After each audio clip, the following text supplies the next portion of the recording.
Hello my dear students. तो कैसे हैं आप सब? आशा करता हूँ आप सब बहुत अच्छे होंगे, आप लोगों की पढ़ाई बहुत ही अच्छी चल रही होगी। तो मेरा नाम है अंकित और मैं आपको मैथ पढ़ा रहा हूँ। मैथ में आज एक हम नए चैप्टर की शुरुआत करने वाले हैं, जो कि लास्ट एंड बोर्ड एग्जाम से बहुत ज्यादा इंपॉर्टेंट है, क्योंकि इससे रिलेटेड बोर्ड में अक्सर क्वेश्चन पूछे जाते हैं। इस चैप्टर में से कंपल्सरी है क्वेश्चन का आना। तो आज हम एक बहुत इंपॉर्टेंट चैप्टर करेंगे, जिसका नाम क्या है? अरिथमेटिक प्रोग्रेशन, जो कि चैप्टर 5 है क्लास 10 का मैथ का। तो इसके अंदर हम क्या पढ़ेंगे? अरिथमेटिक प्रोग्रेशन के अंदर हम पढ़ेंगे एक ही हमारे पास दो वैल्यू दिया होगा, तो हम फर्स्ट एक्सरसाइज में हम पढ़ेंगे क्या पढ़ेंगे? हम फर्स्ट एक्सरसाइज में पढ़ेंगे कि हमारे पास ए गिवन होगा, डी गिवन होगा, हमें एपी बतानी है नहीं होती। एपी का मतलब होता है अरिथमेटिक प्रोग्रेशन। अरिथमेटिक प्रोग्रेशन बहुत इंपॉर्टेंट है। ए इससे ए जो आज एक्सरसाइज करूंगा, इसमें से एक या दो नंबर का क्वेश्चन बोर्ड में आएगा, और आने वाले एक्सरसाइज में से तो 3 या 4 नंबर का क्वेश्चन भी बोर्ड में पूछा जाता है अक्सर। तो आशा करता हूँ आप पूरी वीडियो में अच्छे से बने रहेंगे। इसी से चलिए शुरू करते हैं आज की वीडियो। तो चैप्टर का नाम क्या है? Arithmetic progression. अरिथमेटिक प्रोग्रेशन का मतलब क्या होता है? अरिथमेटिक प्रोग्रेशन एक एपी, इसको हम शॉर्ट फॉर्म में क्या बोल देते हैं? एपी। इसमें मेरे पास क्या होता है, एक एग्जांपल के माध्यम से मैं आपको समझाता हूँ। मान लीजिए मेरे पास कोई नंबर है, जैसे कि 3, 2, 1, 4 सो ऑन। ऐसे मेरे पास नंबर है 3, 2, 1, 4, और इससे आगे ऐसे नंबर दे रखे हैं, आगे तक नंबर जा रखे हैं। तो यहाँ पे क्या है, ये जो फर्स्ट नंबर है इसको मैं बोलता हूँ क्या? इसको हम बोलते हैं फर्स्ट टर्म। क्या बोलते हैं? First term. ये फर्स्ट नंबर को क्या बोलेंगे? फर्स्ट टर्म बोलेंगे। ऐसे सेकंड नंबर को सेकंड टर्म, थर्ड नंबर को हम ऐसे नंबर बढ़ते रहेंगे, तो उस हिसाब से टर्म्स बढ़ते जाएंगे। ठीक है, ये तो इतना समझ आ गया। फर्स्ट टर्म को जब हम एपी के अंदर डिनोट करते हैं, फर्स्ट टर्म को जब हम एपी के अंदर डिनोट करते हैं, तो फर्स्ट टर्म को जब हम एपी के अंदर डिनोट करते हैं, तो उसको हम डिनोट करते हैं किससे? ए से। सिंपल है, कुछ नहीं। ऐसे जब मैं सेकंड टर्म को डिनोट करता हूं क्या है, या फिर आप इसे ए वन बोल सकते हो, फर्स्ट टर्म को बोल देते हैं ए वन, वन यानी फर्स्ट टर्म। ऐसे जब सेकंड टर्म को डिनोट करते हैं, तो उसको हम ए टू से, ऐसे इसको ए थ्री से, और इसको ए फोर से, और ऐसे ही चलता रहेगा ये आगे तक। ठीक है, इतना समझ आया? कहने का मतलब क्या है, जब एपी में आपको कोई ऐसी नंबर दिए होंगे और आपको पूछेगा कि मतलब इसमें फर्स्ट टर्म क्या है, फर्स्ट टर्म ये हमारे पास होगी, जो फर्स्ट वाली टर्म होगी उसको हम ए वन से, सेकंड को ए टू से, थर्ड को ए थ्री से, और फोर्थ को ए फोर से हम क्या करेंगे? डिनोट करेंगे। तो इस टाइप से क्या होगा, हमारा एपी एक एपी बनती है। ठीक है, उसके अंदर मेरे पास आता है डी। एक मेरे पास एक और चीज निकालनी होती है, डी को बोलते हैं common difference. Common difference. D मेरे पास क्या होता है? Common difference. यानी मान लीजिए कि कोई नंबर है, जैसे कि 1, 2, 2, 1, ऐसे 4 नंबर है। उसने कहा इसका डी निकालो। डी मतलब यानी इसका इसके बीच में क्या लगा? Common difference. यानी इन दोनों के बीच में डिफरेंस क्या सेम है? अब यहाँ पे अगर मैं डी निकालता हूँ, तो डी की वैल्यू आ जाएगी यहाँ पे। डी निकालने का फॉर्मूला होता है सेकंड में से फर्स्ट को माइनस कर दो। सेकंड में से फर्स्ट को माइनस करेंगे तो 2 में से 1 गया तो क्या आया? 1 गया तो क्या आया? 1। 2 में से 1 गया तो 1 आया। ऐसे मेरे पास ये मेरे पास डी1 हो गया। ऐसे यहाँ पे क्या हो गया? डी2 हो गया।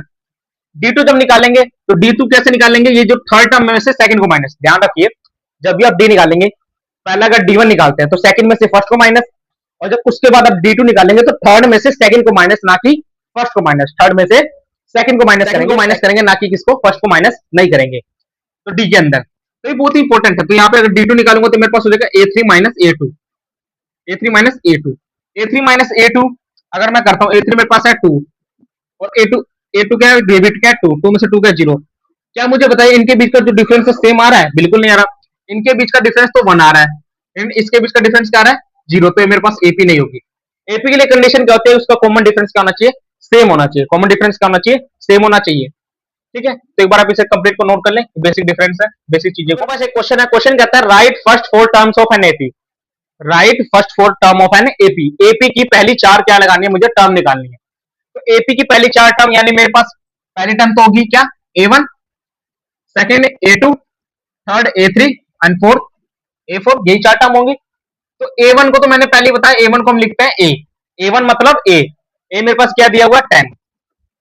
ठीक है, ए1 को हम क्या लिखते हैं? ए, और ए मेरे पास यहाँ पे क्या दिया हुआ? 10 दिया हुआ है। ए2 को निकालने का क्या फॉर्मूला होता है? ए2 का फॉर्मूला होता है ए प्लस डी, और ए3 का फॉर्मूला होता है ए प्लस 2d, और ए4 का फॉर्मूला होता है ए प्लस 3d। ऐसे क्या होता है, ये आप बहुत ही अच्छे तरीके से निकाल सकते हैं। ए1, ए2, ए3, ए4, ऐसे सोन टू करेंगे। ये ए2 का फॉर्मूला ए प्लस डी बना कैसे? ए प्लस डी, ध्यान से देखिए, इसने क्या करा, ये जो ए3 थी, यहाँ पे क्या होता है? n-1 चलता है। क्या होता है? A plus n minus one into d, एक मेरे पास फॉर्मूला होता है ए एन का। ये फॉर्मूला आप ध्यान से रखेंगे, क्या फॉर्मूला होता है ए एन का, a plus n minus one into d. ये जो बनी है ये इसी चीज से बनी है। अगर मैं यहाँ पे देखो ए टू पुट करता हूँ, यहाँ पे मैं देखता हूँ ए एन की जगह एन की वैल्यू क्या दे रखी है, टू, तो मैं लिख दूंगा ए, और एन की वैल्यू क्या है, टू माइनस वन डी। तो यहाँ पे ध्यान से देखे तो ये मेरे पास बन गया ए प्लस डी।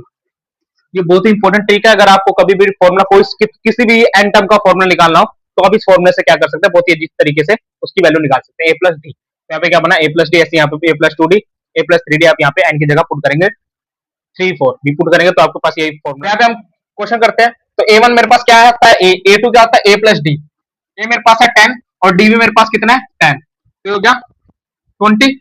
ए थ्री क्या है, ए प्लस टू डी, ए मेरे पास क्या है 10, और डी में मेरे पास क्या है 10, तो 2 को 10 से करा 20, और 20 प्लस 10 30।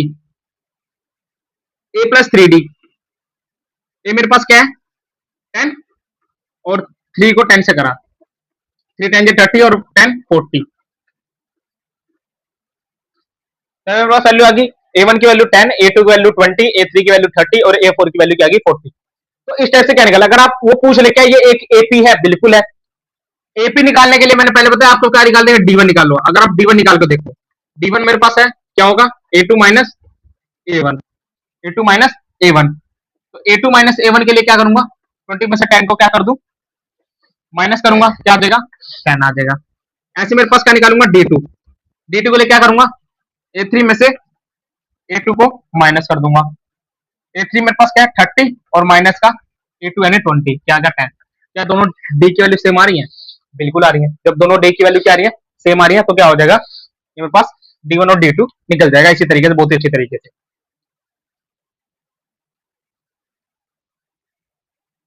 तो एक बार आप इसे नोट कर ले अच्छे से। तो यहाँ पे मेरे पास एक और क्वेश्चन है, मेरे पास क्वेश्चन क्या है, ए की वैल्यू इसमें दी है माइनस का 1.25 और डी की वैल्यू क्या दी है, जी माइनस का 0.25। अब मुझे क्या निकालना है यहाँ पे, फर्स्ट फोर टर्म यहाँ पे भी निकालने, तो सबसे पहले क्या निकालूंगा, ए वन। तो ए वन मेरे पास क्या होता है, ए होता है, ए टू मेरे पास क्या होता है,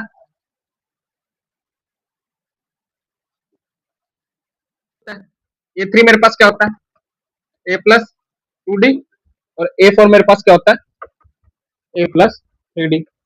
अब यहाँ पे सारों की वैल्यू रख दो, तो ए वन की वैल्यू क्या आ गई, माइनस का 1.25, माइनस का 1.25। ए टू की वैल्यू आ जाएगी, ए टू की वैल्यू मेरे पास क्या है, ए टू, ए प्लस डी, ए मेरे पास है माइनस का 1.25 और डी भी माइनस में है, तो यहाँ पे आ जाएगा माइनस का 0.525। अब मुझे तो माइनस माइनस क्या होता है, प्लस, तो यहाँ पे आ जाएगा माइनस का 1.50, क्योंकि 25 में 25 जोड़ेंगे तो 50 हो जाएगा, ठीक है।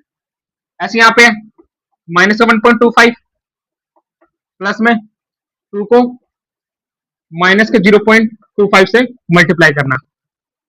जब आप इसको मल्टीप्लाई करेंगे तो 0.50 आएगा, और 0.50 में अगर आप ये ऐड करेंगे तो क्या आ जाएगा, माइनस का 1.75, ठीक है। ऐसे यहाँ पे ए फोर है, तो ए फोर को अब निकाल लेंगे, तो ए मेरे पास क्या है, माइनस का 1.25, और मेरे पास डी, डी मेरे पास कितना है, माइनस का 0.25। तो जब इसको आप ऐड करेंगे तो यहाँ पे आ जाएगा माइनस का 2.0, 2.0 क्या आएगा 1.25, और 3 को 0.25 से करेंगे तो 0.75, 0.75 में 0.25 माइनस प्लस करेंगे तो क्या आ जाएगा 1.25 प्लस करेंगे, माइनस माइनस क्या होता है प्लस, और साइन किसका लगता है, माइनस का। तो इस टाइप से आप क्या कर सकते हैं, इसको कर सकते हैं। तो एक बार आप इसे भी नोट कर लें। तो यहाँ पे मेरे पास एक और क्वेश्चन आ रहा है, क्वेश्चन मेरे पास कहता है check whether it is AP और नॉट। अब मुझे क्या चेक करना है, सिर्फ एपी है या नहीं। अब मेरे पास एक एपी दी हुई है, इसको बताना क्या ये एपी है या नहीं है। तो उसके लिए एपी है या नहीं है, इसके लिए मुझे क्या चेक करना पड़ेगा, डी चेक करना पड़ेगा, डी यानी कॉमन डिफरेंस निकाल के देखना पड़ेगा। अगर कॉमन डिफरेंस बराबर आते हैं तो क्या होगा, ये एपी होगा। अगर कॉमन डिफरेंस बराबर नहीं आएंगे तो एपी नहीं होगा। तो चलिए शुरू करते हैं इसको।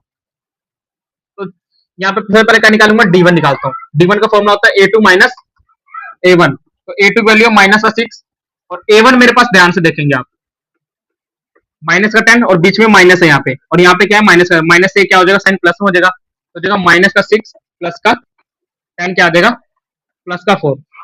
डी वन आ गया। अब डी टू निकालते हैं। डी टू निकालने के लिए मेरे पास क्या होगा, a three minus a two A3 मेरे पास क्या है, माइनस का 2, और A4 में A3 मेरे पास क्या है, माइनस का 2, और A2 मेरे पास क्या है, प्लस का 6 हो जाएगा, क्योंकि ये माइनस का और ये साइन का हो जाएगा प्लस का 6, क्या पाएगा प्लस का 4। तो ये अब मुझे एक बात बताएं, क्या ये मेरी एपी है या नहीं है? बिल्कुल है। आप ध्यान से देखिए, यहाँ पे D1 की वैल्यू भी 4 है और D2 की वैल्यू भी 4 है। मैंने क्या कहा था, जब कॉमन डिफरेंस की वैल्यू क्या हो जाती है, 4 इक्वल हो जाती है, कॉमन डिफरेंस की वैल्यू जब इक्वल आने लग जाती है तो क्या हो जाती है, मेरे पास कंप्लीट एक एपी बन जाती है। तो हम लिख सकते हैं यहाँ पे हैंस इट इज एपी। ध्यान रखिए, जब भी चेक करने के लिए बोलेगा, खाली आप D1 नहीं निकालेंगे, आप उसके अंदर D2 को भी निकालेंगे। खाली D1 नहीं निकालेंगे, D2 को भी निकालेंगे, क्योंकि D2 अगर आपने नहीं निकाला तो आप बता ही नहीं सकते कि क्या वो मेरे पास एक एपी है या नहीं है। तो इसलिए D2 is very very compulsory, तो इसको बहुत जरूर निकालना। तो ऐसे ही मेरे पास एक और क्वेश्चन है।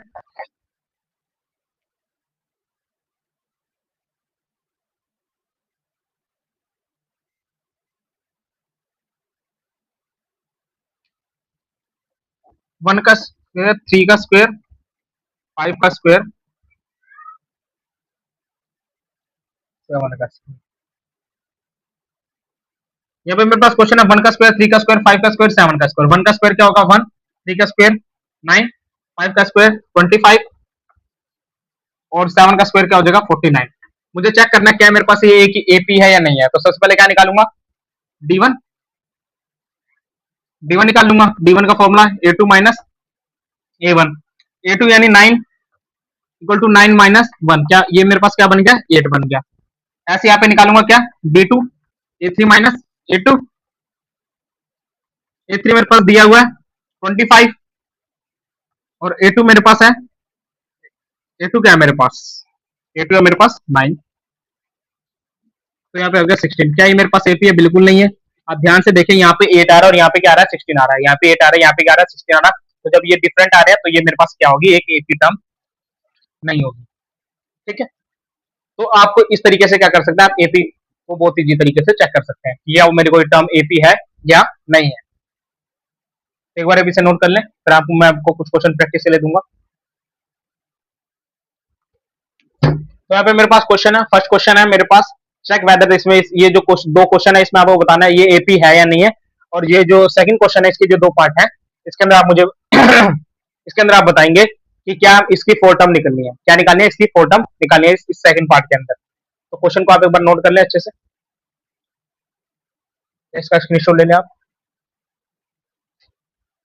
आशा करता हूँ आपको वीडियो अच्छी लगी। अगर आपको वीडियो अच्छी लगी तो आप इसे लाइक करें, अगर आप हमारे चैनल पर नए हैं तो इसे सब्सक्राइब करना ना भूलें, और ऐसी और वीडियो देखने के लिए हमारे चैनल हमारे साथ जुड़े रहें। इसी के साथ मिलते हैं नेक्स्ट वीडियो के अंदर, तब तक के लिए पढ़ाई करते रहिए। और अगर आप हमें इंस्टाग्राम पे फॉलो करना चाहते हैं तो उसकी लिंक डिस्क्रिप्शन में मेंशन है, आप वहाँ पे भी हमसे जुड़ सकते हैं।